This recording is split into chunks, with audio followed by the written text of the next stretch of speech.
Bapak Ibu bisa pilih, mau di mana, mau investasi di sebelah mana, mau di kawasan inti, ya harganya beda. Di financial center, di kawasan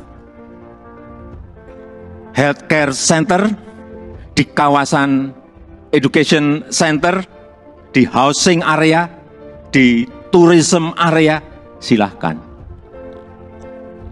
Saya sampaikan ini adalah kesempatan pertama dan kesempatan emas yang tidak akan terulang lagi. Inilah saatnya mencatat sejarah Indonesia dan inilah saatnya melakukan lompatan, inilah saatnya kita semua menjadi pelaku sejarah Indonesia masa depan.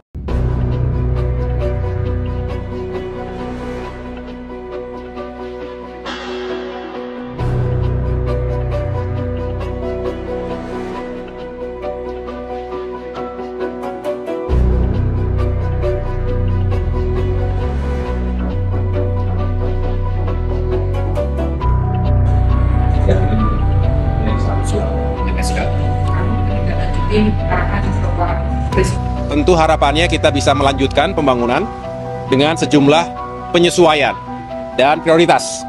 Karena pasti kita selalu dihadapkan pada keterbatasan anggaran. Kalau tentang anggaran, tadi juga kami sampaikan pada beliau, kemudian ada Pak Mensesnek, dijawab bahwa itu agar segera disesuaikan. Artinya kalau saya salah disampaikan, karena Inpres nomor 1 itu dibuat sebelum Ratas kemarin.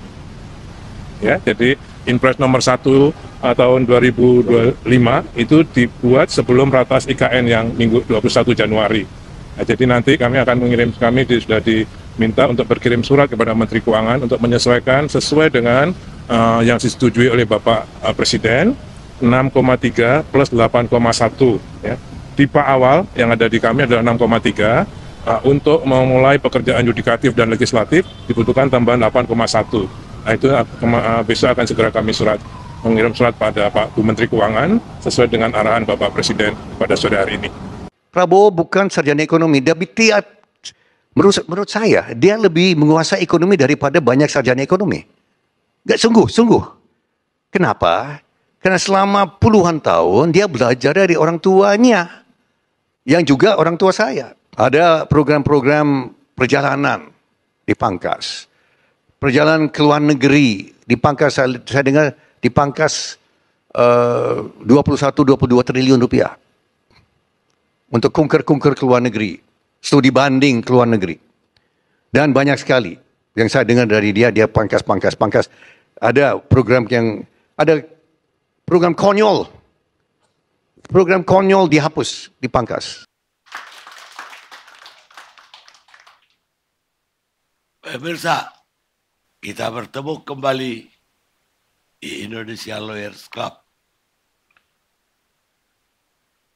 Malam ini kita akan membahas isu yang terimpit sebetulnya minggu-minggu ini. Karena kencangnya isu pagar laut. Dan terakhir isu LPG 3 kg yang hilang di pasaran.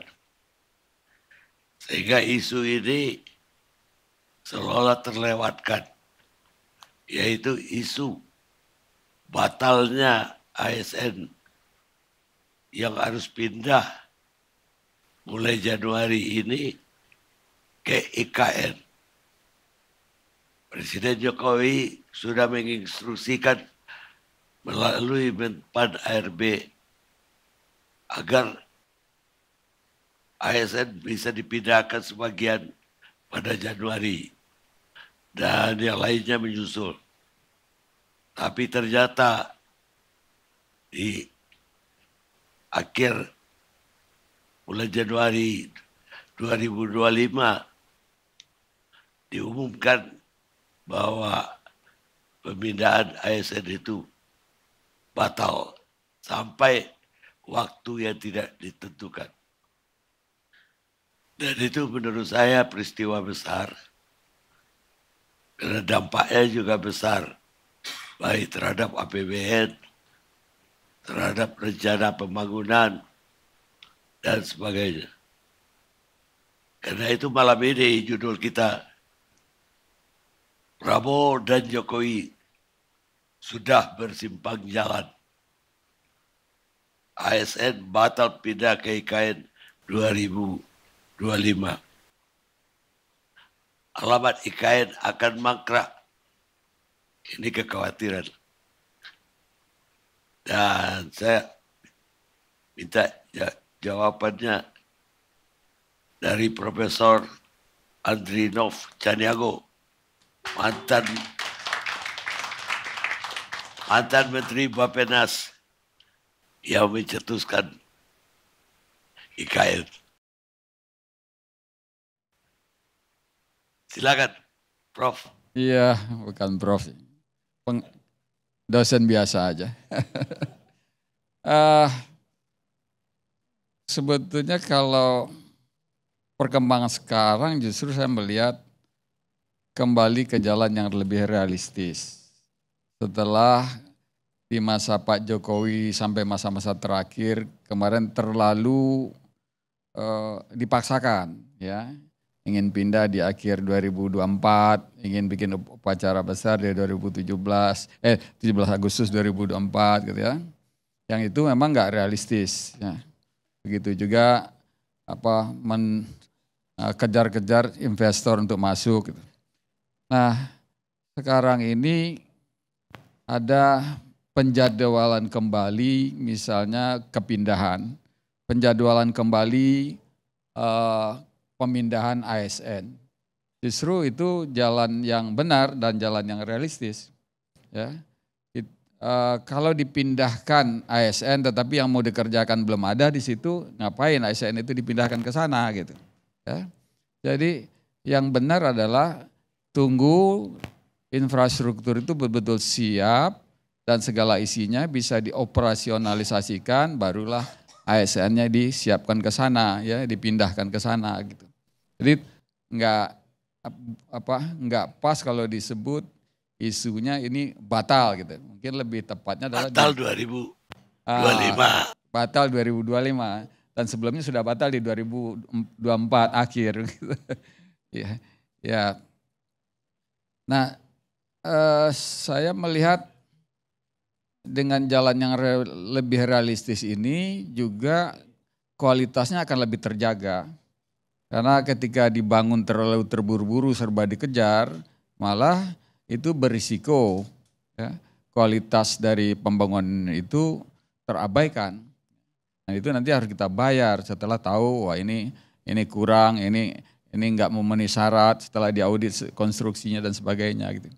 Nah dengan keluarnya pernyataan dari Presiden Prabowo dan instruksi kepada Kepala Otorita IKN Pak Basuki Hadi Mulyono bahwa ini diselesaikan sampai 2028 dan 2028 akan pindah, itu lebih realistis daripada dipaksakan pindah 2025. Nah begitu Pak. Ya tapi tampaknya Pak Prabowo pun seolah-olah nggak yakin juga 2028 bisa selesai. Karena itu ditunda sampai waktu tidak ditentukan. Saya belum dengar sih ralat untuk tahun 2028 itu belum dengar. Kalau itu belum ada ralat berarti masih berlaku rencana sampai 2028 untuk membangun konstruksi atau bangunan yang diperlukan untuk resmi pindah di 2028 itu. Dan memang target yang saya dengar yang diumumkan ke publik adalah di tahun 2028 itu selesai bangunan-bangunan lembaga negara, DPR RI, DPD RI, MPR RI, dan juga Mahkamah Agung. Kalau dilihat hitungan waktunya dari sekarang, ya realistis. Ya, karena konstruksi setelah master plan dan sampai DED itu makan waktu 6 bulan, konstruksi 2 tahun bisa selesai. Sementara masih ada lagi spare waktu sekitar 1 tahun. Jadi ya kalau nggak ada apa-apa ya dengan masalah yang serius ya seperti kemarin COVID atau masalah lain, mestinya bisa ya masih dalam hitungan yang logis 2028 itu ibu kota pindah atau IKN itu berfungsi sebagai ibu kota pemerintahan. Pada 24 Januari 2025, pemerintah menunda pemindahan ASN ke ibu kota Nusantara sampai batas waktu yang belum ditentukan. Penundaan itu tertuang dalam surat resmi yang dirilis Kementerian Pendayagunaan Aparatur Negara dan Reformasi Birokrasi pada tanggal 24. Ya, malah bagus kata-kata sampai waktu belum ditentukan. Karena kalau ditentukan tapi sebetulnya kesiapannya itu nggak jelas, nanti malah berisiko ya, dipaksakan karena ada janji yang terlanjur diucapkan. Gitu. Jadi lebih baik lihat kesiapan infrastruktur, misalnya jalan tol yang sekarang sudah sekitar 60% itu selesai, kemudian tower-tower ASN itu betul-betul siap untuk digunakan ya. Nah sekarang yang sudah siap secara fisik konstruksi kan ada 30-an. Yang siap pakai itu ada 6 apa 7 ya, yang artinya sudah masuk sampai furniturnya segala macam perabotnya. Tetapi kan untuk bekerja di situ tentu harus ada sistem ya yang akan dijalankan gitu. Jadi kalau itu belum ada, ngapain ASN itu dipindahkan, dipatok harus pindah tahun 2025. Jadi menurut saya ini udah kembali ke jalan yang benar, Bang Karni. Jadi belum bisa dikatakan bahwa ini menjadi tidak pasti ya. Belum tapi bisa. Kembali ke jalan yang benar. Ini kembali ke jalan yang benar. Mungkin saya kepingin tanggapan dari Ahmad Nur Hidayat, pengamat kebijakan publik Universitas UPN Veteran Jakarta. Ya, terima kasih Bang Karni. Apa yang disampaikan oleh Bang Andrinov ini, itu kayak statement lemah begitu loh Bang. Karena saya tahu beliau ini adalah penggagas IKN dan selama saya ikuti beliau secara publik ya, itu tidak pernah mengatakan tidak realistis. Tapi hari ini saya dengar tadi, inilah langkah yang realistis.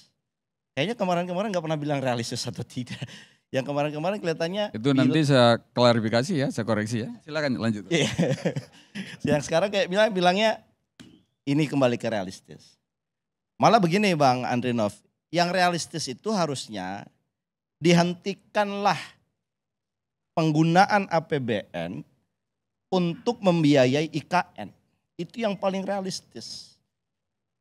Mau menurut saya itu yang paling penting di antara itu semua ya Bang. Mau ASN jadi atau tidak, tetapi buat publik dan kacamata keilmuan saya, penggunaan APBN di era Pak Prabowo 2025 sampai 2029 ini harusnya segera dihentikan, itu yang paling realistis.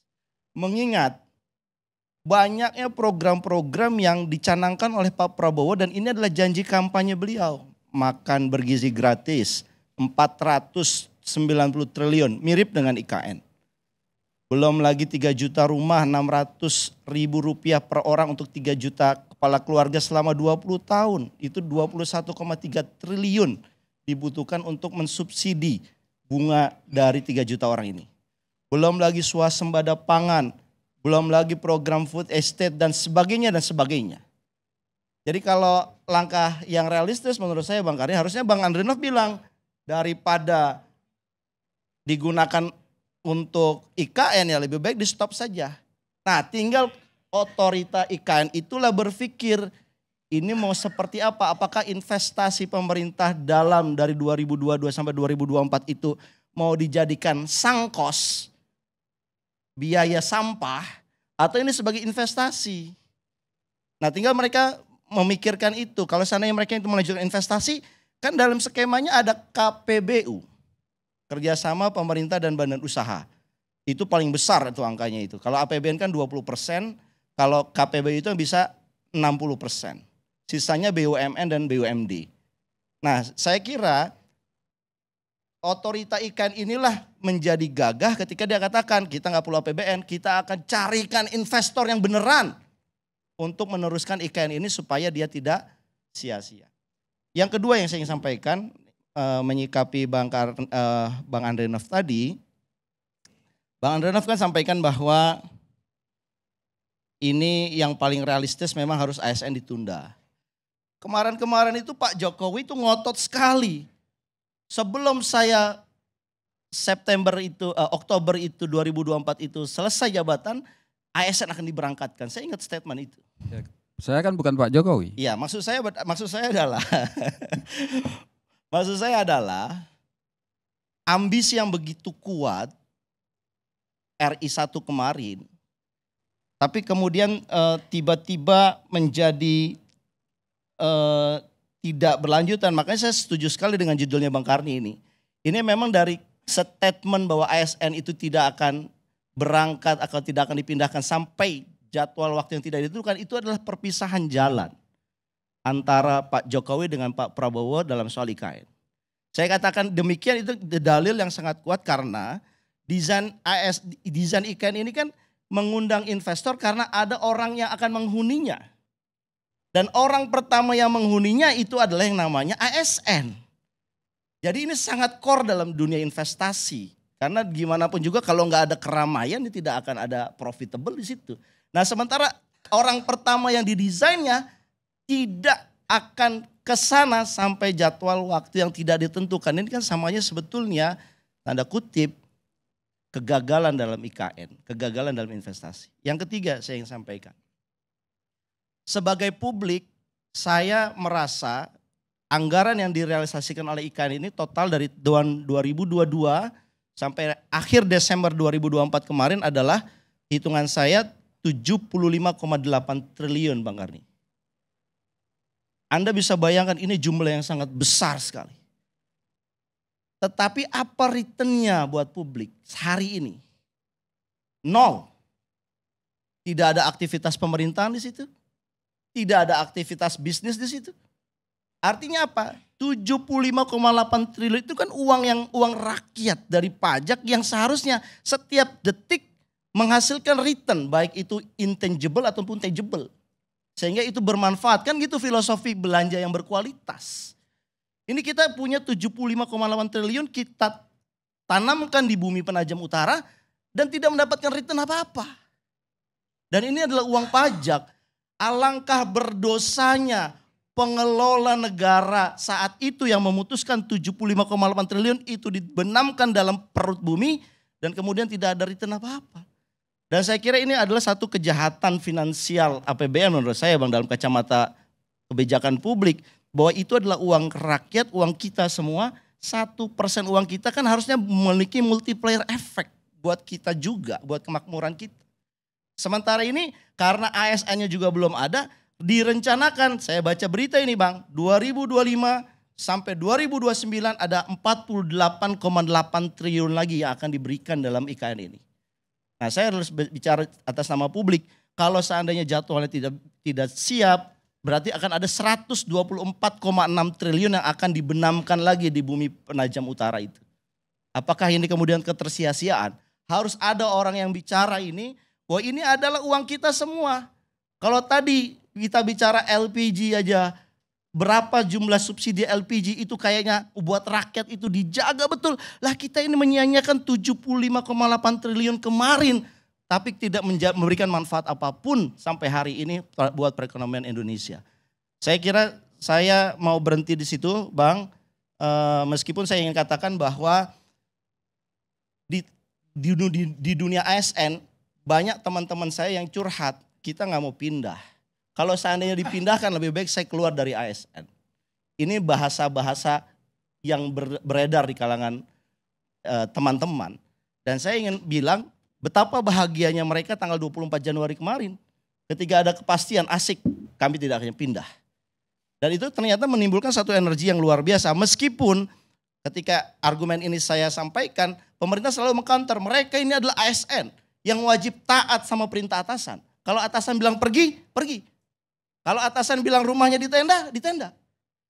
Nah sebetulnya kan ASN ini kalau di kacamata diperintahkan siap atau tidak siap, kan harusnya, apalagi Pak Prabowo ini kan orang militer, diperintahkan saja sebenarnya ASN siap.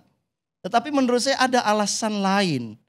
yaitu kebijaksanaan dari Pak Prabowo untuk mengatakan ya sudahlah bahasa resminya diselesaikan dulu. Tapi saya melihat ini adalah esensi bahwa IKN ini sebetulnya sudah gagal didesain dan tinggal bagaimana solusinya. Saran kami adalah ya udah IKN ini 75,8 triliun yang sudah ditanamkan itu ya diberdayakan aja seperti kawasan ekonomi khusus, kawasan pariwisata, kawasan ekonomi lingkungan yang ramah. Dan itu segera harus dipikirkan dengan cepat agar memberikan nilai kemanfaatan buat masyarakat. Mau itu dijadikan tourism center atau dijadikan healthcare district center, itu apapun itu menurut saya Bang, nggak apa-apa, yang penting segera. Supaya investasi negara 75,8 itu memberikan manfaat kepada kesejahteraan masyarakat dan memberikan income buat pendapatan negara. Sementara ini kan dibandingkan nol, tidak ada income sama sekali dari investasi negara itu. Itu saja mungkin pendahuluan. Terima kasih Bang Karno. Jadi menurut Anda masih visible nggak? IKN sebagai ibu kota negara tidak visible lagi, tetapi sebagai kawasan ekonomi khusus, entah itu pariwisata ataupun kesehatan, visible. Ya pariwisata orang mau lihat apa di sini? Ya itu daripada Bang itu mangkrak tidak jadi apa-apa, itu kita lebih berdosa lagi.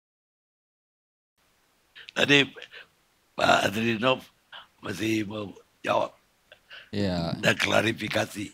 Justru penjelasan atau komentarnya Nur Hidayat itu menunjukkan saya itu konsisten. Ya. Jadi kita segala sesuatu itu ada alasannya yang kuat gitu ya. Nah dulu itu yang saya jelaskan adalah kenapa harus membangun ibu kota baru atau kenapa harus pindah. Ya. Lalu sekarang masalah yang mau disorot adalah proses pemindahannya. Ya. Dalam proses pemindahannya, ya, pandangan saya kalau disimak ya sejak 1 tahun terakhir, ya saya nggak setuju itu buru-buru. Ya, itu pertimbangan teknokratis begitu. Maka saya melihat kalau seandainya di reschedule pemindahan ibu kotanya dan tentu juga reschedule pemindahan ASN-nya itu sudah benar ya karena proses pembangunannya masih berjalan ya. Sebagian bangunan-bangunan pemerintahan dan tempat tinggal ASN sudah siap tapi separuh lagi masih harus dibangun begitu. Nah, justru kalau bicara soal return pengembalian keliru ya Pak. Mengharapkan pengembalian dari barang modal itu besok. Ya. Itu cara berpikir orang bisnis, bukan cara berpikir ahli kebijakan publik. Kalau kita investasikan untuk kepentingan publik, lalu harus kembali semester depan duitnya itu. Ya, yang namanya pembangunan itu sifatnya strategis karena yang dilayani itu kompleks, masyarakat luas, nasional. Nah kembalilah, apa sih tujuannya IKN ini dibangun? Nah tujuan itu artinya lah disitulah manfaat-manfaatnya harus kita lihat. Nggak bisa dilihat dengan kaca bisnis. Ya. Kita orang buka usaha sekarang ya karena dia langsung berhadapan dengan pasarnya maka besok cash flow-nya akan kelihatan di tahun depan. Seperti itu. Jadi melihat nilai pengeluaran uang untuk belanja publik dan belanja bisnis itu beda. Sama saja sekarang ini tentang prioritas pembangunan SDM oleh pemerintahan Pak Prabowo ya. Itu yang diharapkan sebetulnya kan efek jangka panjang. Ya. Maka gimana supaya stunting itu cepat dihilangkan ya. Kemiskinan 0% ya. Kemudian makan bergizi walaupun ini menimbulkan dari sisi perencanaan menimbulkan pro kontra dan sebagainya dan muncul isu-isu lain seperti penghematan gitu. Tapi poin dari saya adalah begini, yang namanya kebijakan pembangunan itu bukan untuk jangka pendek, tapi untuk jangka panjang. Dan untuk kepentingan yang lebih luas, untuk efek berantai, termasuk berantai secara regional, berantai secara sektoral, ya, dan berantai secara lintas generasi. Begitu cara melihat investasi publik itu. Begitu. Mungkin itu. Boleh saya tanggapi sedikit Bang Karni? Boleh, banyak juga boleh. Kalau investasi IKN itu abang harus menunggu berapa triliun lagi yang harus ditanamkan di situ sementara returnnya tidak ada. Kalau jadwalnya jelas ya misalnya. Oh ini nggak ada jadwal loh Bang? Lah. Kan ASN pindahnya nggak ada jadwal. Bukan nggak ada, perlu dijadwalkan kembali karena kesiapan dari pembangunan fisik kota itu ya itulah yang menentukan kapan kota itu bisa dioperasionalisasikan. Nah, begitu itu ada barulah ini abang bisa. yang lupa history. Yang pertama dibangun kan istananya. Saya ingat ada 34 juga rumah menterinya, 48 rumah menterinya. Artinya sebetulnya kenapa ini dibangun prioritas pertama ya supaya mereka itu bisa bertugas di sana. Ya kan itu kan. Ya artinya sebenarnya dengan tempat yang sudah ada ya pindah saja dulu kan itu yang realistisnya. Tetapi kan Pak Prabowo tidak melakukan itu. Tidak melakukan itu. Apa menurut abang alasannya ya tidak melakukan itu? Karena memang tidak realistis sekarang ini memindahkan tahun 2025 ini. Karena belum siap untuk dioperasionalisasikan sebagai pusat pemerintahan. Ya. Dan untuk jalannya satu pemerintahan secara fisik harus siap. Bangunan semua ruang segala macam. Sistem informasi. Berarti abang sama aja mengatakan Pak Jokowi, kan kemarin Pak Jokowi udah berkali-kali survei ke sono sudah siap. Lah saya kan sudah bilang saya bukan Jokowi. Ya berarti abang gak konsisten dengan Pak Jokowi nih. Lah saya kan udah bilang. Menyalahkan Pak Jokowi kalau begitu yang kemarin. Lah bukan sekarang saya nyalain, udah setahun yang lalu saya salahin. Saya mengoreksi.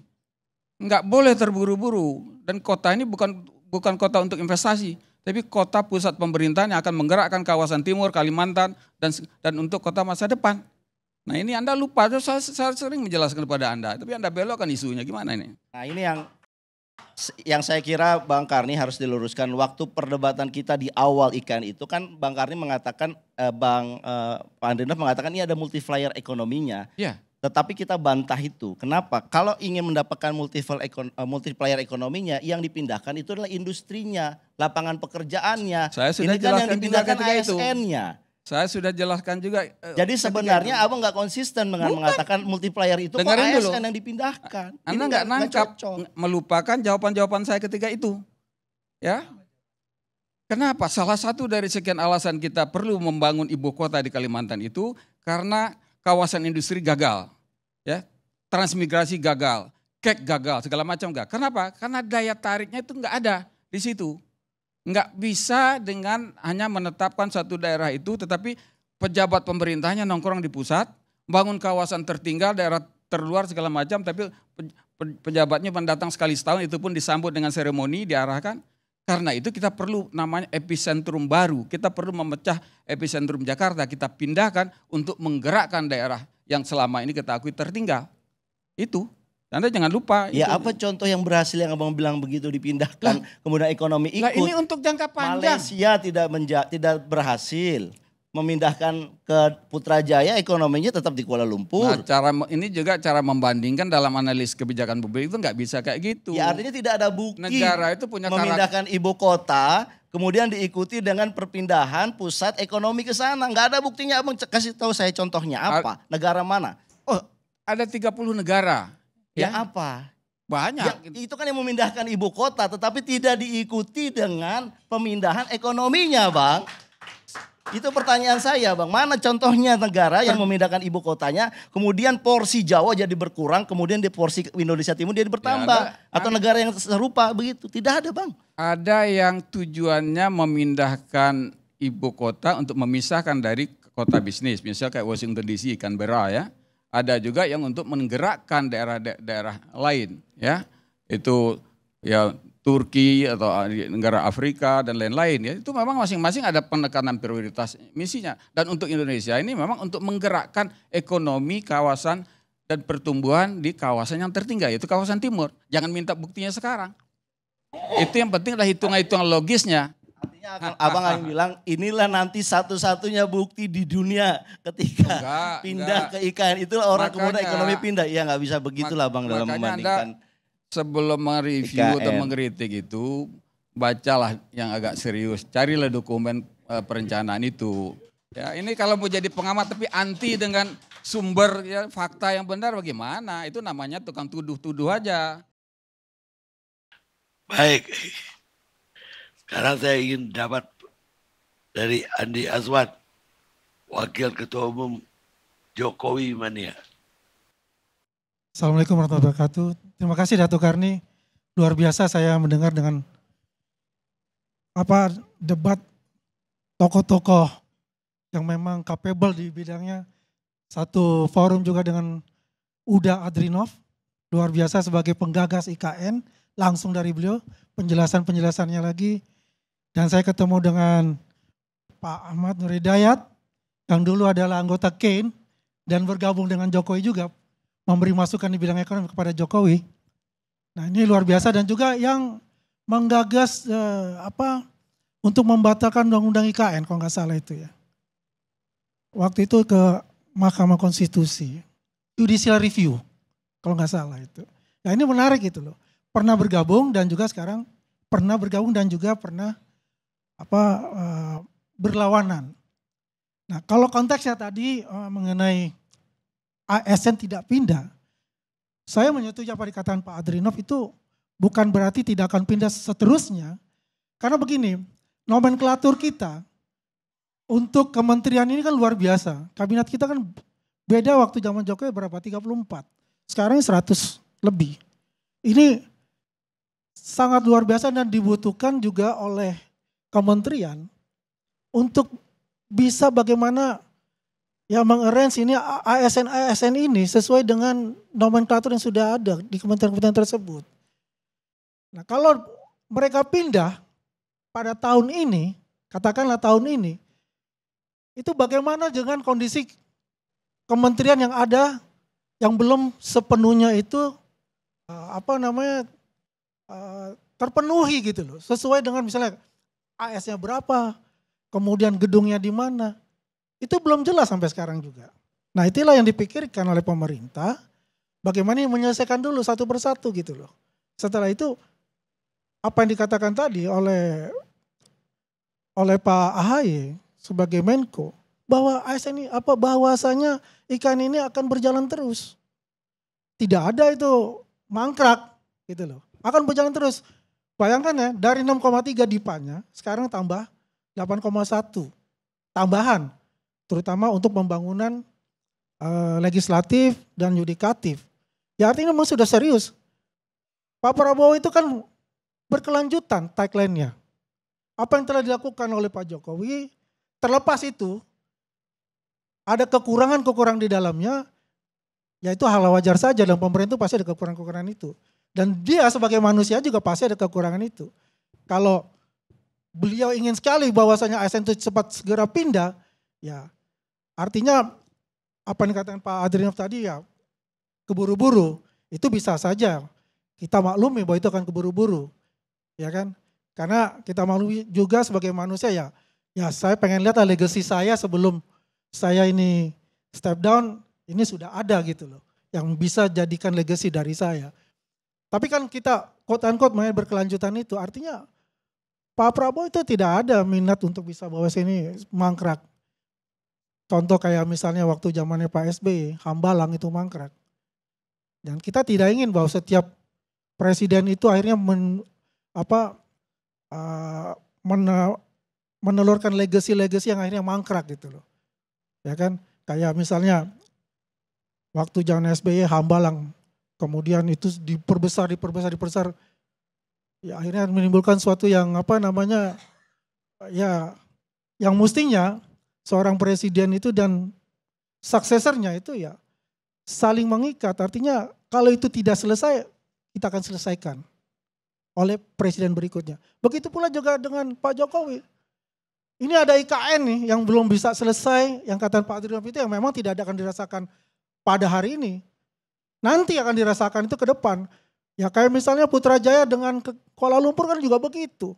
Ada proses-proses yang harus dijalani dan tidak dapat dirasakan pada 1 tahun atau 2 tahun gitu loh.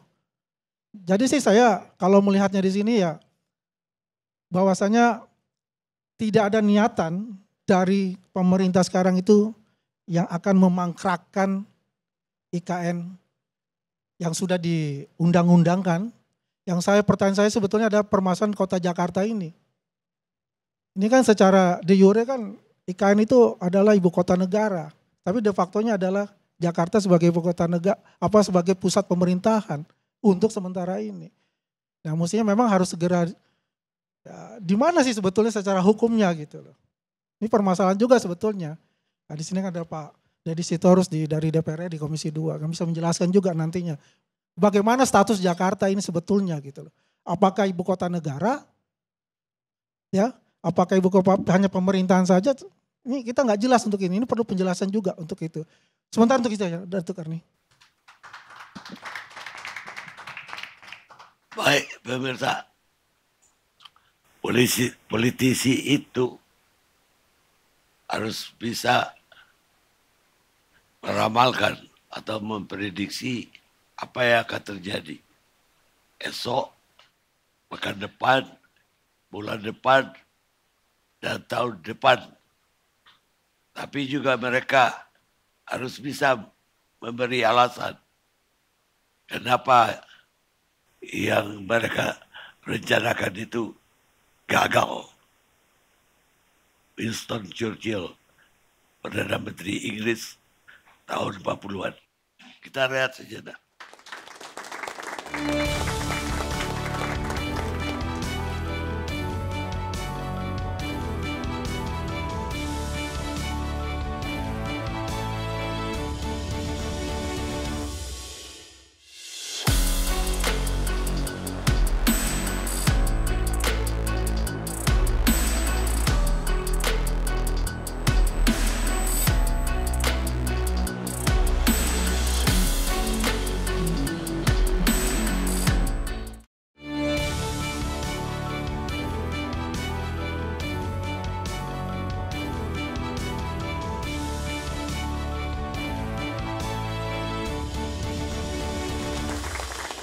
Pemirsa, kita lanjutkan diskusi kita. Sekarang giliran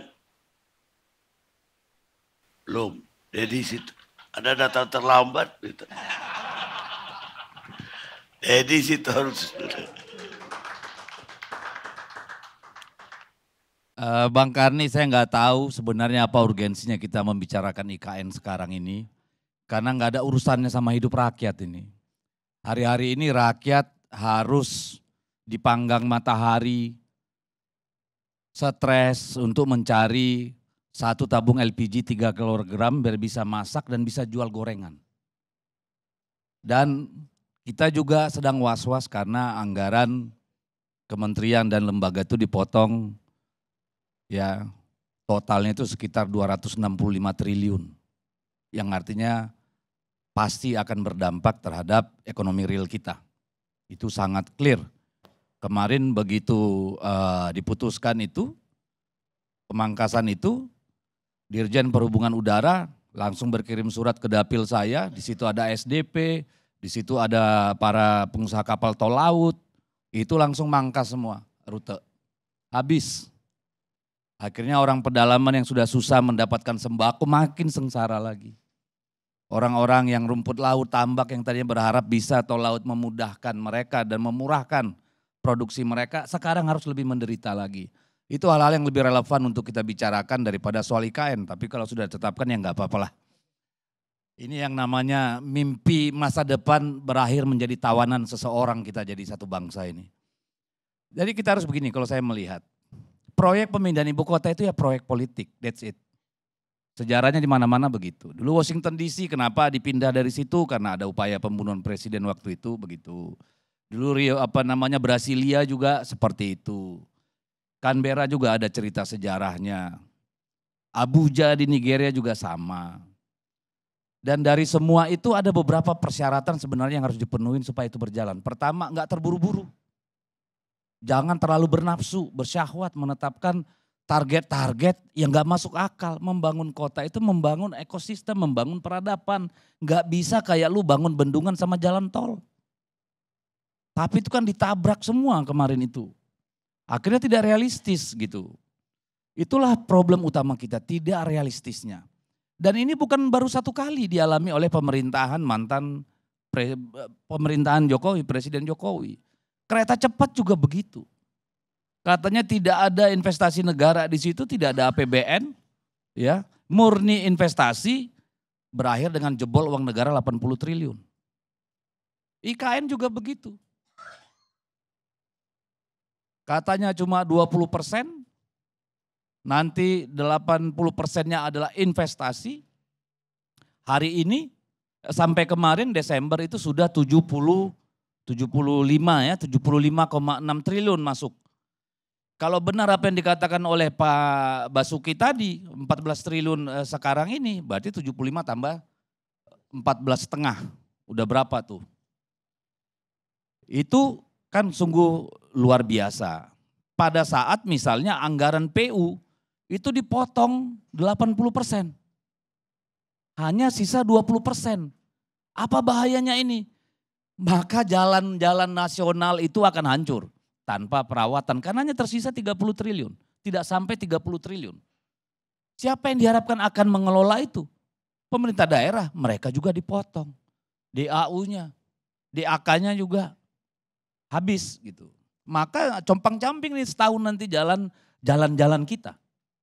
Jadi itu hal-hal mustahak gitu yang kita ini. Nah, kembali ke soal IKN.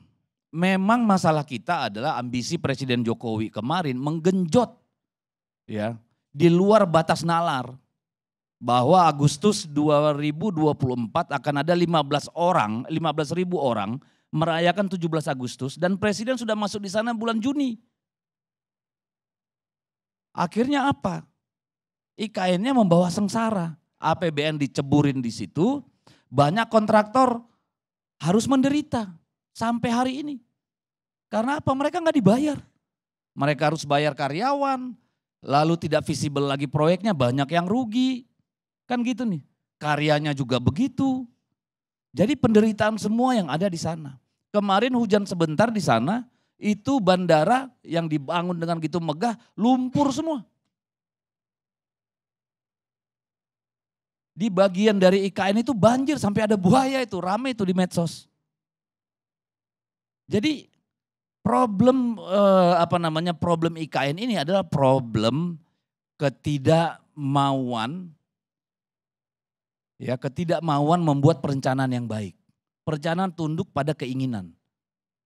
Kemarin itu Bang Karni membangun IKN itu scattered. Di sana dibangun, di sini dibangun, di situ dibangun, di sini. Canberra itu tahun 1913 apa 17. Ya. Pada 1930 itu baru hanya parlemennya loh yang dipindah di sana. Kita mau dalam 2 tahun sudah presiden dan Menko masuk di sana. Which is tidak masuk akal. Nah itu problem utama kita kalau menurut saya. Nah sekarang bagaimana keadaannya? Kalau dari data dari Banggar yang kita dapatkan bahwa untuk tahun ini ya tadinya dengan pemotongan anggaran oleh Inpres nomor 1 tahun 2025 itu hanya sekitar 1,3 atau 1,4 triliun dari usulan 6 triliun. Ya, yang disepakati pada undang-undang APBN kita, ya, dipangkas dari 6,4 triliun kalau nggak salah, dipangkas 4, sekian, tersisanya sekitar 1,3 triliun. Itu hanya cukup untuk maintenance apa yang sudah dibangun, nggak bisa bayar kontraktor yang kerja yang carry over dari tahun 2024, ya. Jadi itu bikin pusing. Nah kalau benar tadi yang dikatakan oleh Pak Basuki, akhirnya kembali ke 6 triliun plus 8 triliun menjadi 14,5 triliun. Wajar orang bertanya, di tengah ruang fiskal yang terbatas dari pemerintah, di tengah tantangan ekonomi yang ada, perlu nggak kita ceburin ke sana 14 triliun? Saat jalan-jalan nasional kita terancam tidak terawat. Layak enggak?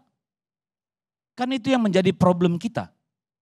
Ya bukan hanya ini persoalan filosofis, soal teknokratis, ini soal keputusan politik kalau menurut saya. Soal rasa keadilan juga. Karena bayangkan petani-petani itu tentu tidak akan mendapat bantuan saprotan nih pada tahun fiskal 2025. UMKM tidak akan dapat. Kan begitu nih. Tadi itu tol lautnya bubar jalan. Jadi sekarang tekanan itu terjadi, kalau kemarin tahun lalu dengan deflasi segala macam, tekanan itu dirasakan oleh kelas menengah dengan cash dry out. Hari ini yang dihajar itu rakyat kecil. Dengan kejadian yang sekarang. Nah kemudian apakah kemudian ini menjadi tanda-tanda dari mangkraknya IKN? Kalau saya melihat begini, kita kembali aja lah ke mood awal. Salah satu alasan dulu kita mendukung IKN, kita dari PDI Perjuangan, selain alasan historis, alasan kebutuhan Jakarta, adalah bahwa itu akan dilaksanakan dengan peran swasta. Tidak makan APBN. Kemudian dilaksanakan dengan berhati-hati, tidak dengan sistem kebut semalam. Kan itu nih landasannya. Dan sampai hari ini pun kita masih menyetujui itu. Nah sekarang kan kemudian kita lihat, tahun lalu kita mengalami defisit sekitar hampir 400 triliun. Ya, 300 triliun sekian. Tahun 2025 proyeksinya sekitar 1.200 triliun nih. Defisit APBN. Lalu apakah kemudian menjadi realistis bagi Pak Prabowo nyeburin 14,5 triliun ke IKN yang gak dinikmati siapa-siapa? Di saat sektor-sektor lain sebenarnya membutuhkan anggaran yang langsung dinikmati oleh rakyat. Pertanyaan kita kan di situ. Saya meyakini, kalau meyakini nanti susah juga. Saya berharap Pak Prabowo menjadi realistis. Janganlah ceburkan uang gila-gilaan di sana pada saat ruang fiskal kita memang sangat terbatas. Tidak ada keharusan bahwa tahun ini semua ASN pindah ke sana. Dulu yang namanya Putrajaya itu setelah 4 tahun, hampir 5 tahun itu baru 300 orang pegawai yang pindah ke sana. Tahun kelimanya tambah 3.000. Apa keharusan kita mengejar target Pak Jokowi? Kan tidak ada. Situasi apa namanya istilahnya, fakta brutalnya anggaran kita defisit loh. Sampai harus dipotong sana sini. Yang dampaknya itu pada ekonomi real. Pemangkasan biaya perjalanan itu dampaknya juga serius loh. Semua sarana transportasi darat, laut, udara itu pasti terdampak. Rental mobil, hotel, akomodasi, warung itu dampaknya luar biasa. Demikian juga infrastruktur yang hanya bersisa 20%, dampaknya pada ekonomi real. Saya berharap Pak Prabowo jangan kasih 14 triliun itu Pak. Jangan kasih 14,5 triliun itu untuk tahun 2025. Supaya apa? Bukan supaya mangkrak. Karena tidak ada target kita 3 tahun nih barang jadi. Gak pernah itu menjadi konsensus nasional. Itu mimpinya seorang Joko Widodo. Realitanya tidak mungkin dipaksakan. Lalu diapakan ini IKN? Kalau saran saya, di sana kantor Wapres. Jangan bayangkan Menko-Menko di sana, Wapres berkantor di IKN. Supaya ada mengawasi, siapa lagi yang berkantor di IKN? Menteri Transmigrasi, Menteri Desa. Kan gitu nih, Menteri Kehutanan. Di sanalah berkantor supaya barang itu tidak rusak, tidak mati. Ada sekolah sepak bola di situ, taruh di sana. Pengembangan apa? Taruh di sana. Jangan lagi bangun-bangun baru. No, stop. Jangan. Yang sudah ada aja kita utilisasi. Kita optimalisasi sembari ya secara perlahan-lahan kita membangun. Kalau tadinya mau membangun 100 hektar, realitanya sekarang hanya bisa 1 hektar atau 10 hektar, ya itulah yang kita lakukan. Ngapain dipaksa harus 14,5 triliun? Kan gila. Gara-gara LPG 3 kg sudah 2 orang korban nyawa loh. 1 kelelahan dipanggang matahari, 1 ditabrak truk gara-gara nyari-nyari kemana bisa beli. Kan hal yang ini seperti ini. Jadi apakah kemudian itu tanda hubungan Pak Prabowo dan Jokowi di persimpangan jalan? Hubungan mereka kan selalu di persimpangan jalan kok. Pasti itu. Lah orang Pak Jokowi tiap hari masih manggung 2-3 kali bikin apa namanya doorstop. Pasti akan selalu di persimpangan jalan. Tidak bisa tidak. Sampai 2029 selesai ditetapkan oleh KPU atau MK, hubungan ini akan selalu begitu. Tarik-menarik yang kuat. Jadi mari kita kesampingkan itu. Persoalan kita adalah bagaimana Pak Prabowo bisa leluasa mengelola pemerintahan. Kalaupun dikatakan keberlanjutan, enggak semua yang salah harus dilanjutkan. Enggak semua yang kurang harus diteruskan. Mari kembali pada akal sehat. Nanti tanya Bung Rocky, akal sehatnya kayak apa sih soal IKN gitu loh. Kan ini yang paling penting bagi kita. Kita tidak menegasikan IKN, kita tidak mau itu mangkrak. Tapi jangan paksa kita, ya jangan suruh rakyat yang jadi korban karena anggarannya dipaksa untuk ke sana. Itu yang harusnya menjadi sangat fundamental. Saya sepakat dengan Prof. Andrinov tadi, ini ya udahlah, hasratnya diturunkan, targetnya diturunkan. Pakailah yang sudah ada, makanya tadi saya menganjurkan, udahlah Gibran Rakabuming, wakil presiden kantorlah di sana. Dengan beberapa kementerian terkait yang berada dalam kendalinya atau penting. Rumah-rumah Menko itu ya udah jadi rumah menteri-menteri, kenapa harus Menko? Karena kalau enggak nanti hotelnya Pak Aguan juga rusak di sana, yang 190 kamar. Enggak ada orang datang berurusan. Nanti rumah sakit yang direncanakan oleh Mayapada dan sebagainya itu enggak jadi dibangun karena enggak ada orang. Kan itu nih semua. Jadi kalau ditanya kalau tadi mau dibikin destinasi wisata, siapa mau pergi ke sana Pak? Mau dimakan buaya? Kalau hujan kan enggak. Jadi supaya terawat barang itu tidak memerlukan anggaran yang maksimal, ya sudah. Daripada Gibran terus kemana-mana bagi-bagi susu nggak penting, ya mending berkantor di sana. Bisa ketemu kepala-kepala daerah di seluruh Kalimantan, langsung di sana. Selesaikan persoalan-persoalan tanah adat. Sampai hari ini masyarakat adat di sana masih terpinggirkan. Kami di wilayah perbatasan Kalimantan Utara masih butuh jalan. Negara ini sudah berutang terlalu banyak sama orang Kaltara misalnya. Daerah-daerah pedalamannya sampai sekarang nggak ada jalan raya. IKN dibangun cakep-cakep kayak begitu, yang nikmati siapa sih? Nggak ada, sementara orang butuh di tempat-tempat lain. Untuk keadilan. Kalimantan Utara penuh tambang, penuh migas, segala macam. Cuma ada 2 pulau yang punya jalan yang benar. Kan kita rasionalnya harus ke sana kalau menurut saya. Sudahlah, kita tidak mau IKN mangkrak, tapi realistis lah. 14,5 triliun berlebihan kalau menurut saya. Ya, yang sudah ada kita utilisasi, optimalisasi, gunakan dengan baik. Perlahan-lahan kita bangun. Ya. Kalau ditanya sekarang di mana ibu kota negara, nggak jelas. Karena ini sudah jadi DKJ. Tapi katanya kan nunggu Perpres ya untuk menunjuk ibu kota negara. Jadi kita antara ibu kota negara dengan ibu kota Jakarta ini ngawur nih, nggak jelas.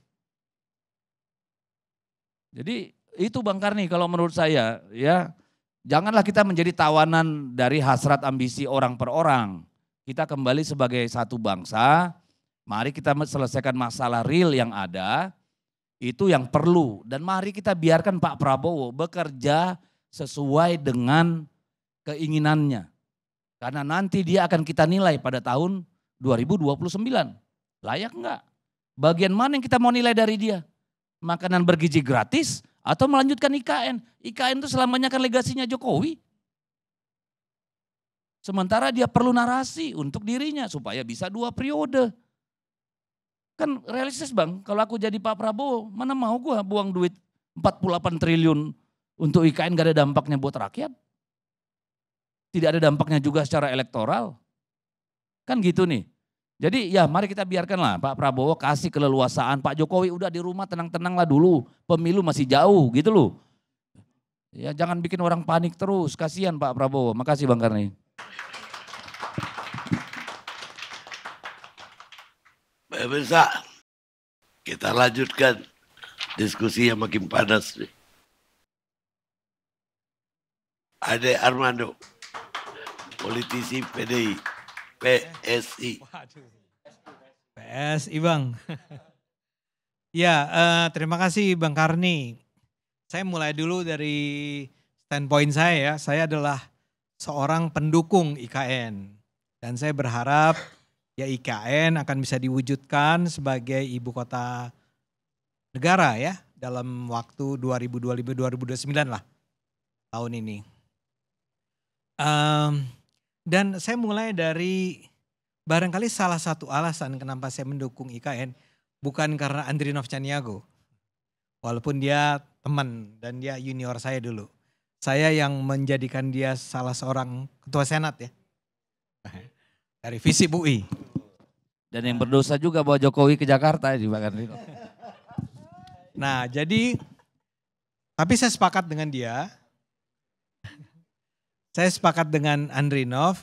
Dan barangkali sebetulnya karena kita sama-sama orang Sumatera Barat. Barangkali. Seperti juga Pak Karni ya, orang Sumatera Barat. Kenapa Sumatera Barat jadi penting? Karena buat penonton juga mudah-mudahan masih ingat. PRRI.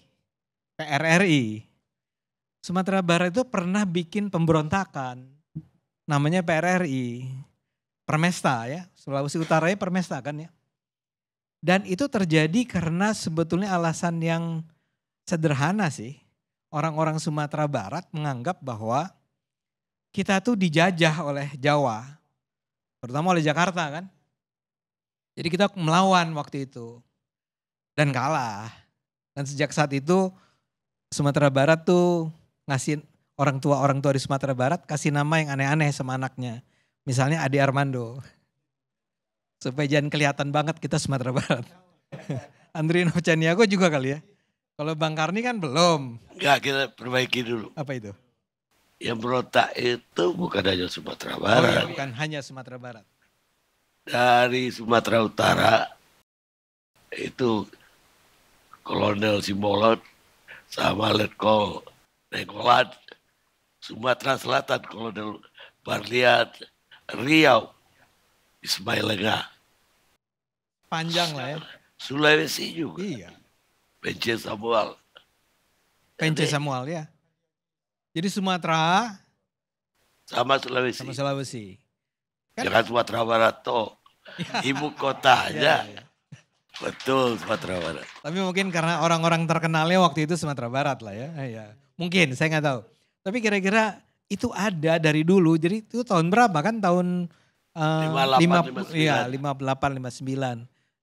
Apa ya, perasaan bahwa kita being treated unfairly gitu ya. Ada tuh di kami di Sumatera, di Sulawesi. Jadi ketika gagasan dan kita selalu merasa bahwa Indonesia itu kan bukan cuma Jakarta ya, bukan cuma Jawa ya. Bahkan kalau pakai istilahnya Bung Andrinov, magnet Indonesia itu ya Jakarta dan sekitarnya. Tapi kan problem kita bukan why, itu kan kita udah sepakat semua. Ini kan persoalan kita hari ini gimana IKN selanjutnya itu Bung Ardi. Ya nggak apa-apa, saya berusaha menjelaskan kenapa saya mendukung. Dan saya sangat mendukung. Jadi supaya orang jangan saya menangkap saya mendukung hanya karena saya pendukung Pak Jokowi. Ya tentu saja saya pendukung Pak Jokowi. Tapi sebetulnya ada sesuatu yang lebih daripada sekedar bahwa saya loyalisnya Pak Jokowi. Tapi karena saya betul-betul merasa bahwa Indonesia ini nggak fair pembangunannya. Semua berpusat di Jawa dan lebih spesifik lagi di Jakarta. Nah magnet Indonesia itu di Jakarta dan orang bergerak pindah ke sana. Saya sendiri tinggal bukan di Jakarta, di Bogor. Jadi kalau pakai istilahnya sekarang adalah Jabodetabeknya. Ya. Nah Jabodetabek itu atau Detabek, Depok, Tangerang, Bekasinya, nggak masuk Bogor ya. Ada Bogornya juga ya mestinya. Itu pertumbuhannya saudara-saudara itu adalah sekitar 4% setahun penduduknya. Sementara ya Jakarta jauh lebih rendah dari 4% itu. Tapi orang-orang yang pindah kayak saya nih, saya itu sebenarnya tapi dari dulu juga udah tinggal di mana di Jakarta. Tapi orang-orang yang pindah dari daerah-daerah lain itu bergeraknya ya ke arah Jakarta, sekitarnya. Tidak tinggal di Jakarta karena terlalu mahal barangkali ya. Tapi di daerah-daerah sekitarnya. Dan jumlahnya itu 4% setahun. Itu harus dipecah. Sebagai orang yang tinggal di Jakarta saya mengerti bahwa betapa beratnya tinggal di Jakarta dan Bodetabek, tapi terutama Jakarta. Jadi harus dipecah. Magnet nggak mungkin lagi dipertahankan hanya di Jakarta. Harus ada magnet lain. Dan saya setuju bahwa kemudian yang dipilih adalah Kalimantan Timur. Tanahnya luas dan tanah itu dikuasai oleh negara, jadi praktis dengan agak mudah bisa dikonversikan menjadi IKN. Jadi bisa ke sana, tentu saja dengan harapan bukan hanya sebagai pusat pemerintahan, tapi juga kepindahan kemana? Ke IKN itu akan menumbuhkan atau mendorong multiplier efeknya adalah pada ekonomi. Orang akan bergerak ke sana. Kapan itu terjadi? Mungkin dalam jangka waktu yang tidak terlalu cepat tentu saja. Saya bayangkan itu tidak akan terlalu cepat. Tapi orang seperti saya misalnya, kalau saya masih ASN, saya harus mengatakan kalau saya masih ASN karena saya sekarang bukan lagi ASN. Saya karena urusan masuk ke jadi caleg kemarin ya. Tapi menurut saya ini adalah sebuah kesempatan. Jadi kalau dikatakan bahwa banyak orang barangkali reluctant ragu untuk pindah ke IKN dari Jawa, ya karena memang bayangannya adalah akan masuk ke sebuah situasi yang serba sulit juga di sana dengan segenap ketertinggalan infrastrukturnya lah untuk sementara waktu. Tapi kalau buat orang seperti saya dan saya bayangkan mungkin generasi milenial atau apa, ya seharusnya punya cara berpikir yang tidak lagi bertahan hanya di comfort zone. Karena tinggal di Jakarta tentu saja itu adalah sebuah comfort zone biar bagaimanapun. Serba ada, serba menyenangkan, serba mudah. Nah mungkin dalam bayangan orang adalah kalau mereka pindah ke IKN sekarang, ya akan serba sulit sebenarnya. Yang menurut saya kalau saya jadi ASN itu akan saya hadapi. Karena menurut saya ya kita memang tidak bisa lagi mempertahankan Jakarta dalam format yang sekarang. Ini udah too much, udah terlalu sempit, banjir, macam-macam. Memang harus dipecah, tidak lagi kita bisa hanya mengandalkan Jakarta sebagai magnet kita. Harus dibuat magnetnya. Dan itu harus memang kalau bisa di daerah timur, kalau bisa. Dan saya pikir pilihan Kalimantan ada argumen itunya juga saya rasa ya Nov ya. Saya duga. Karena kita udah terlalu lama memang membiarkan timur tertinggal, barat maju. Itu harus diubah, harus diputuskan barangkali dengan cara yang tidak terlalu manis juga. Bahwa ya untuk melakukan itu ya ada biaya yang sangat besar. Ada kesulitan yang tidak mudah untuk ditanggulangi. Tapi itu harus dilakukan. Karena kita harus sadar ketimpangan antara barat dan timur di Indonesia itu sudah terlalu lama bertahan. Cukup besar range-nya.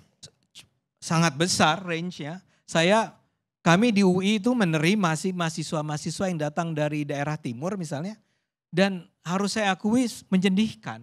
Saya prihatin karena pendidikan di sana, di timur, itu memang terlalu tertinggal dibandingkan kami di Jawa. Dan tiba-tiba si anak-anak itu dipanggil ke Jawa, masuk ke UI, masuk ke UGM kali ya.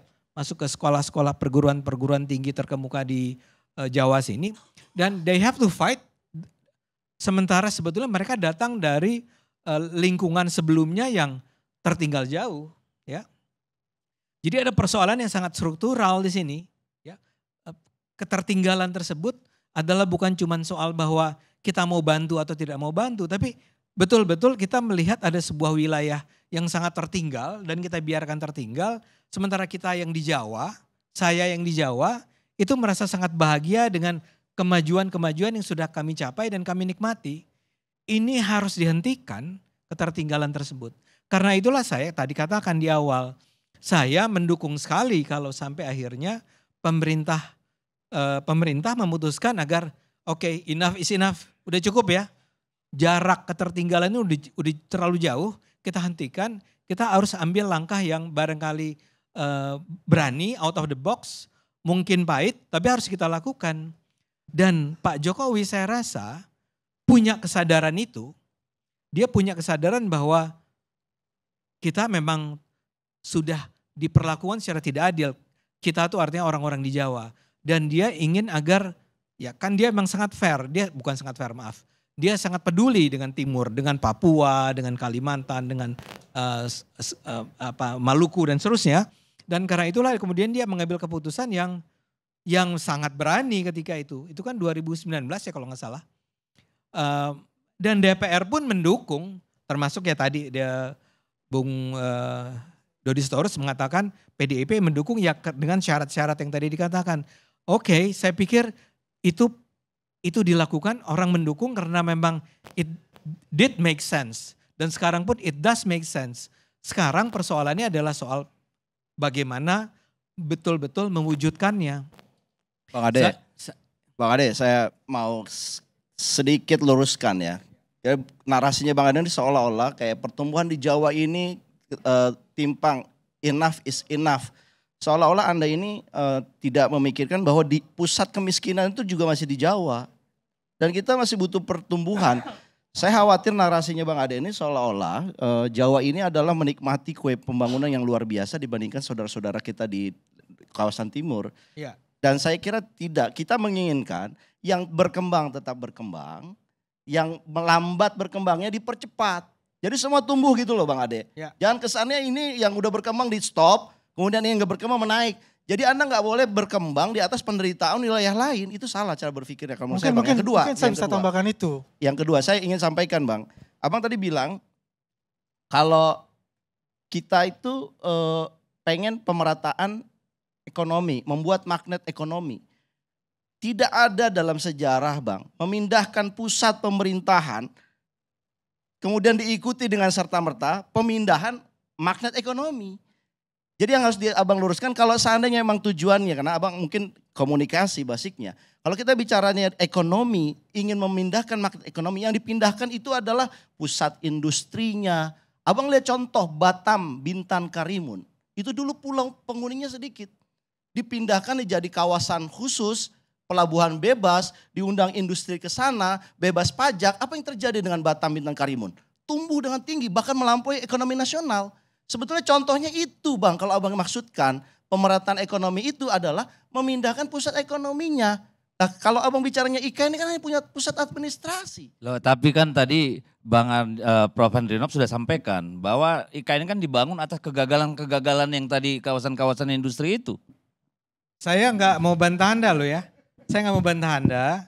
Dan buat penonton, argumen tersebut Bung Ahmad ya, ini sangat make sense. Dan apa yang dia katakan itu sangat penting bahwa perlu dibangun pusat-pusat pertumbuhan ekonomi lain di luar Jakarta, Jawa, apakah itu di Sumatera, apakah di Kalimantan, gitu ya. Saya setuju, saya nggak bantah itu. Yang saya ingin katakan tadi adalah bahwa menjadikan Jakarta itu sebagai ibu kota negara dan sekaligus ibu kota pusat ekonomi itu bermasalah. Nah, karena itu harus pertama-tama memang harus dikatakan bahwa pusat bukan lagi Jakarta. Pusat ada di luar Jakarta. Dan saya setuju bahwa itu dipindahkannya ke Kalimantan. Karena itu adalah sebuah lokasi yang sangat strategis. Tentu saja dari apa yang saya dengar ya, dari penjelasannya Bung Andrinov, memang ada harapan bahwa dengan kepindahan tersebut akan terjadi, barangkali tidak dengan sendirinya. Akan ada upaya sistematis tersendiri dilakukan untuk mendorong para investor pindah juga atau menanamkan investasinya juga ke daerah tersebut. Ya, belum tentu bisa, tapi itu adalah sebuah logika yang menurut saya juga does make sense. Tapi yang pertama adalah saya harus katakan bahwa kita di Jawa harus berhenti ya, membiarkan pertumbuhan itu terutama hanya terjadi di Jakarta dan Jawa. Ya, kita harus mendorong pertumbuhan terutama di timur. Dan saya sangat setuju bahwa itu adalah di Kalimantan itu dilakukan. Kalau saya menjadi ASN, saya akan bersedia kok pindah ke sana dengan segenap infrastruktur yang sudah dibangun di sana. Ya, ini mungkin aku bisa tambahkan. Ade. Yang dimaksud Bang Ade ini, kita jangan Jawa sentris lagi. Kita harus Indonesia sentris. Dengan adanya, sebentar dulu, Bang Dodi, Bang De. Bang Deddy. Jadi dengan adanya IKN itu, dan selama ini yang supporting IKN, supporting Kalimantan untuk kebutuhan bahan pokok itu dari Sulawesi, dari daerah saya. Perkembangannya Sulawesi sekarang dana IKN itu luar biasa loh. Bahan dasar pembangunan di IKN itu semuanya dari Sulawesi. Banyak. Jangan dulu dipotong dulu sebentar nih. Enggak, Ya. saya jadi bingung kenapa kita ditarik-tarik oleh Bung Ade Armando untuk bercerita kenapa kita pindahkan IKN. Kita sudah pindahkan di sana, lu masih tawanan masa lalu gitu loh. Problem kita sekarang adalah apakah ini mau jadi sesuatu yang mangkrak, apakah kita mau speed up atau kita mau rasional. Kalau bicara Indonesia sentris begini ya, bicara mau menghadirkan keadilan nih yang dibawa oleh IKN-mu itu kepada masyarakat. Bagaimana masyarakat adat Maridan di Kecamatan Sepuku, mereka menjadi tuan nggak di sana? Terlunta-lunta Pak. Masyarakat adat mana lagi nih? Masyarakat adat Balik Sepaku, Batu Tukar Nondoy. Terpinggirkan mereka di sana. Jadi jangan bicara Indonesia sentris, ngawur nih masyarakatnya langsung. Banyak sekali suku Balik. Apalagi. Dan kamu periksa yang punya tambang di sana siapa hari ini? Kalau mau bicara keadilan. Di Kalimantan Timur yang punya tambang batu bara siapa? Yang punya HPH siapa? Yang punya HTI siapa? Mana? Jangan cuma bicara mindahkan gedung lalu bicara keadilan Indonesia. Yang paling gampang itu ngasih HPH sama masyarakat adat. Ngasih tambang, masyarakat sekitar tambang. Mari kita bicara keadilan. Jadi jangan gimmick-gimmick kayak gitu kita lagi dimakan. Soal IKN kita setuju dipindah, debat kita sudah lama Pak. Udah selesai itu barang itu. Pertanyaan kita sekarang, kita mau realistis nggak dengan IKN ini? Dengan ruang fiskal yang terbatas, dengan pemangkasan anggaran. Apakah kita mau seperti itu? Atau kita mau realistis? Itu problemnya Pak. Siap. Ya. Karena untuk IKN ini Pak, saya pergi ke Abuja, saya pergi Canberra. Semua saya pelajarin Pak untuk presentasi di DPP PDIP. Enggak gitu aja kita setujui Pak, kita pelajari semua. Jadi soal apakah kita perlu pindah? Yes. Sudah selesai debat itu. Apakah perlu keadilan? Yes. Nanti kita lihat bank itu apakah akan dipindah ke IKN semua? Plafonnya berapa? Apakah Kalimantan Utara misalnya langsung bisa 100 miliar untuk pengusaha di sana buka, tidak harus di pusat sini. Itu baru konkret. Keren. Bukan cuma gedung. Selesai Pak. Itu kompleks ya lah. Kalau itu kan juga kompleks Pak Deddy.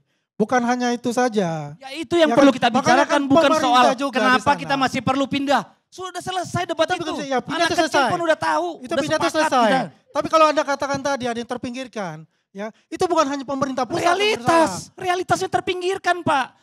Anda pernah ke IKN nggak lihat yang kerja? Saya 5 orang kali mana? ke IKN. Anda tahu berapa persen di sana pengusaha pribumi Saya yang tahu. kerja? Berapa persen? Kita sampai persentase. Ya. Saya tahu. Kita bicara persentase. Alah, Ya. udahlah. Gini bos, Pengusaha soal pribumi apakah itu kita apa ya? perlu IKN pindah? Yes, sudah sepakat kita. Pengusaha pribumi itu apa ya? Ya, loh, orang lokal setempat, bukan pribumi, orang lokal setempat. Ya, kontraktor sana. Lebih banyak yang mati apa menikmati? Mati mereka, nggak dibayar Pak banyak. Teman Lokal. saya enggak kok. Lah teman kau, emang teman-temanmu aja yang kerja. Lalu juga ngawur Maka jangan banget. disamaratakan itu gitu loh. Temanmu kan Jangan kerja disamaratakan. Jokowi dulu jadi dapet. Kita samaratakan itu. Sekarang giliran Rocky Gerung.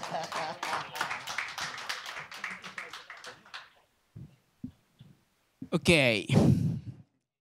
Ada rumus dalam sosiologi. Ini anak-anak FISIP nih yang belajar sosiologi ini.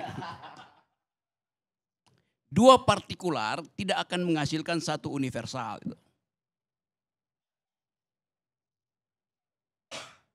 Masa lu nggak tahu tuh? Bahkan penjumlahan sebaliknya bisa lebih besar dari bagian-bagiannya. The whole is greater than the sum of its part. Jelas itu. Jadi kalau Anda mau uji Sulawesi, tumbuh segala macam, gini deh gue kasih cerita kecil-kecilan aja. Satu waktu saya ngobrol dengan seorang menteri yang bertanggung jawab terhadap IKN. Dia bilang begini, Rok, ini Jokowi minta progress report. Terus lu ngapain? Ya gue kumpulin menteri-menteri itu. Menteri teknik udah selesai. Rapat di situ. Dia bilang kita sudah selesaikan rapat ini. Presiden menunggu progress report. Sudah kita kirim. Officially sudah terkirim laporan progress report itu. Itu dia bilang, suka tanya sama peserta rapat. Kita udah kirim ya formalnya. Sekarang di antara kalian, di antara kita, siapa yang percaya IKN itu akan jalan? Ngakak semua tuh. Suatu waktu akan ada menteri yang terangkan itu. Saya nggak mau buka di sini ceritanya. Okay. Disebut aja Rok namanya Rok. Apa? Disebut aja namanya. Ya inisialnya aja gue nggak mau sebut. Oke. Itu satu cerita. Cerita kedua. Saya pergi ke Luwuk. Masuk ke Poso, Danau Poso tuh. Karena mesti backup LSM pro lingkungan di situ. Oke. Datang pengusaha. Dia bilang, Pak Rocky, saya eksportir kerikil ke IKN. Dan kamu betul. Ya. Dari Poso itu. Ya Poso, Palu segala segitu. Pinggiran itu. Dan kamu betul. Dia berhasil. Berhasil rugi 20 miliar belum dibayar. Kerikil. Saya kasih aja parsial-parsialnya tadi. Beberapa waktu yang lalu saya pergi ke Taman Bunga Nasional di Malang, Batu Malang. Taman bunga yang bagus betul peninggalan Belanda. Kepala desa bilang begini ke saya. Kami mensuplai semua bunga ke IKN. Diambil dari Batu Malang rupanya, bunganya bagus-bagus. Terus apa masalahnya Pak? Sampai sekarang kami nggak dibayar. Taman bunga itu, kebun bunga itu dimiliki oleh 15.000 rakyat dalam bentuk koperasi. Ditipu. Jadi kalau saya bertanya misalnya, IKN itu simbol apa sebetulnya? Satu-satunya simbol yang ada dalam sejarah manusia, ambisi yang kemudian berantakan adalah Babylonia Tower. Tower of Babel itu. Kita tahu di dalam cerita itu pertanyaannya, apakah menara Babilonia itu runtuh karena kedunguan? Dungu artinya tidak bisa lagi bercakap-cakap karena bahasanya diocak-acik oleh satu kekuatan. Atau dia runtuh karena ambisi itu. Runtuh karena kedunguan atau runtuh karena kepongahan. Saya akan balik ke situ lagi dulu ya. Saya balik lagi ke IKN tadi itu. Kenapa dari awal saya nggak percaya pada IKN? Karena kalian percayanya lain dengan cara Jokowi memandang IKN. Andrinov menerangkan bahwa demi rasionalitas spasial mesti ada IKN. Oh ya bagus. Ade Armando terangkan dengan versi yang lain tuh. Untuk keadilan jangan Jawa aja. Tapi Jokowi nggak lihat itu sebagai alasan dia. Dia lihat itu adalah menara Babel buat dia. Jadi Anda dikacaukan bahasanya oleh seseorang yang punya inspirasi lain tentang Babel, tentang IKN itu. Saya lanjut lagi ya cerita-cerita itu. Satu waktu saya tanya pada Pak JK itu, Pak JK, gimana ceritanya sih kok ada IKN? Kata Pak JK, dukun aja nggak bisa jawab. Tanya Pak JK, karena JK udah pernah ngomong ke saya. Satu waktu saya bercakap-cakap lagi dengan Sultan Hamengkubuwono yang kemudian pakai baju menolak bala. Dia nggak ngerti apa yang ada di situ selain cerita mistik. Jadi yang Anda sebut rasional itu bagi Jokowi bukan itu yang dia maksud. Artinya dia menunggangi kedunguan kalian. Ya ini begitu jadinya kan. Saya lanjutkan lagi, kenapa saya nggak percaya ya. Mulai dari soal, mobil SMK itu. Ngapain? Lu tahu satu peristiwa yang dia udah bohong, lu masih terima lagi bohong lebih gede kan? Soal IKN coba. Sebelum soal SMK itu ada soal pemindahan.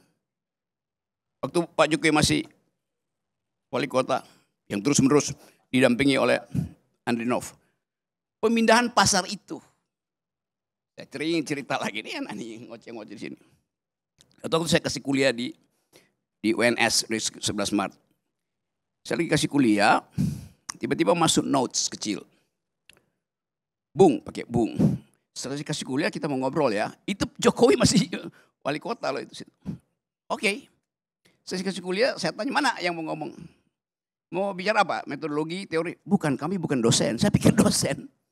Ternyata beberapa pemuda itu diutus oleh seseorang, saya lupa namanya. Yang adalah tokoh PKI, ketua pemuda rakyat pada waktu itu. Anggota komite sentral PKI. Masih hidup waktu itu. Namanya, apa namanya? Pak Karni tahu ya? Rewang. Nah, ini gue cerita soal Rewang nih. Rewang masih hidup waktu itu, dia mau ketemu saya. Tiba-tiba dia sakit, dia utus anak buahnya, muridnya itu. Jadi kenapa begini, Pak Rewang mau cerita. Gini Bang Rocky, jangan pernah percaya pada Jokowi. Iya ya. Dia masih hidup waktu itu, kemudian beberapa bulan kemudian dia meninggal tuh Pak Rewang. Karena saya ini pemimpin rakyat. Saya tahu watak rakyat, bahkan rakyat Solo. Rewang yang adalah pemimpin rakyat bahkan mengatakan Jokowi itu pembohong. Dia bukan rakyat. Kenapa? Jokowi pastikan bahwa pasar itu akan pindah. Dibuat sedemikian rupa, diskusi 1 bulan penuh di depan rumahnya dia itu. Padahal sebetulnya selama dia berdiskusi, oligarki Solo itu udah lakukan namanya ya under table transaction uang. Yang dia pindah. Jadi udah disogok dulu, Jokowi bilang bikin panjang ya diskusinya. Kira-kira begitu. Cerita 1 bulan kan pers semua Jokowi nego segala macam itu. Dia pastikan bahwa tidak akan ada lubang bolong di Solo. Malam ini lubang, besok pasti tutup. Itu bukan APBD, dia tinggal telepon satu oligarki di situ, tutup selesai. Jadi Anda dari awal, ya kalau saya cerita dari awal mungkin Anda akan. Saya tahu dari awal itu.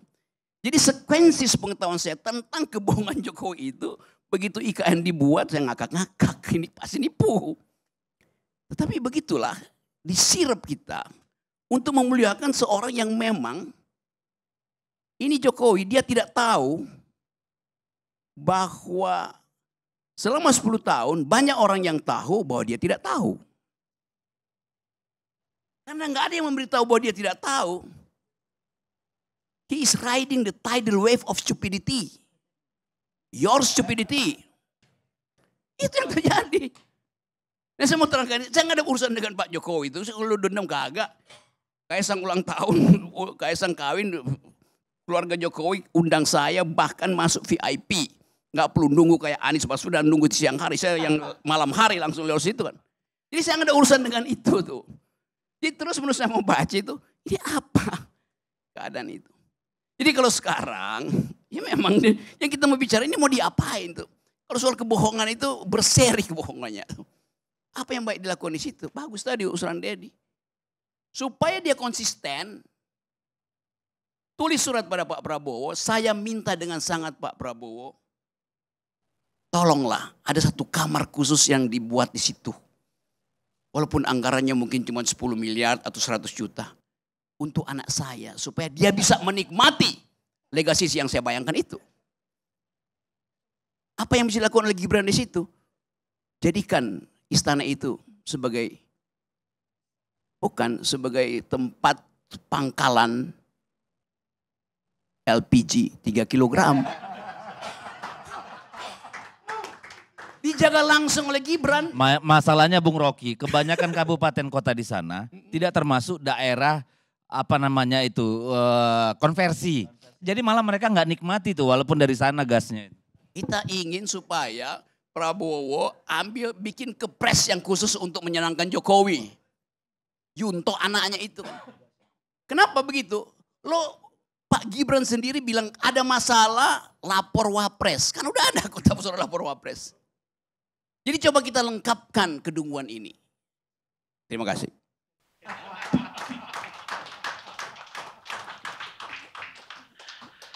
Pemirsa,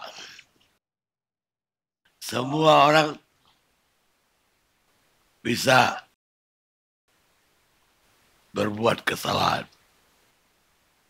Tapi hanya orang-orang idiot yang mempertahankan kesalahannya itu. Marcus Tullius Cicero,